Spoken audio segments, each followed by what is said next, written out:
আসসালামু আলাইকুম, welcome back to my channel Tusar's mom kitchen. আজকে তৈরি করছি কাঁচা আমের টক ঝাল মিষ্টি আচার। আমের আচার তৈরি করার জন্য আমি প্রথমে আমগুলো ধুয়ে পানি ঝরিয়ে নিয়েছি, তারপর খোসা ছাড়িয়ে আমি আমগুলো লম্বা করে টুকরো করে নিয়েছি আর হালকা একটু কাঁটা চামচ দিয়ে কেচে নিয়েছি। এখন এখানে দিয়ে দিচ্ছি আমি স্বাদ মতো লবণ, 1.5 চা চামচ পরিমাণ মরিচের গুঁড়া, 1 চা চামচ পরিমাণ হলুদ গুঁড়ো। এখন আমের সাথে মশলাগুলো মিশিয়ে রেস্টে রেখে দেবো 1 ঘন্টার জন্য। এখন এখানে আচারে মশলা তৈরি করে নেব। আমি এখানে নিয়েছি 2 টেবিল চামচ পরিমাণ মৌরি, 1 টেবিল চামচ পরিমাণ ধনিয়া গুঁড়া আর এখানে নিয়েছি 1.5 টেবিল চামচ পরিমাণ পাঁচফোড়ন।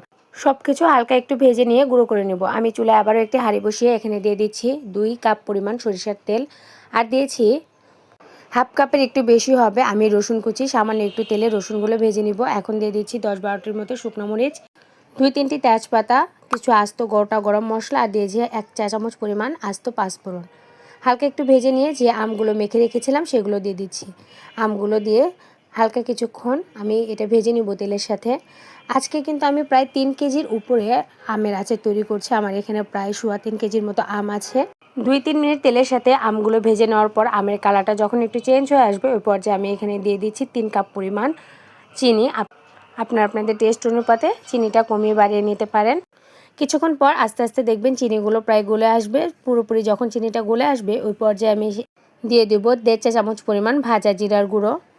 আর যে মশলাটা তৈরি করে রেখেছিলাম আচারে সেখান থেকে আমি 3 চা চামচ পরিমাণ আচারের মশলাটা দিয়ে দিলাম। এখন আমগুলো আচারের মশলার সাথে খুব ভালোভাবে মিশিয়ে নিব। ততক্ষণ পর্যন্ত এটাকে রান্না করব যতক্ষণ না পর্যন্ত আচারের কালারটা চেঞ্জ হয়ে আসছে। চুলার আঁচ এ পর্যায়ে অবশ্যই মিডিয়াম টু লোতে রাখতে হবে। একটা সময় যখন দেখবেন আচারের কালারটা চেঞ্জ হয়ে গেছে ওই পর্যায়ে এসে আমি আবারও 2 চা চামচ পরিমাণ আচারের মশলা দিয়ে দিব।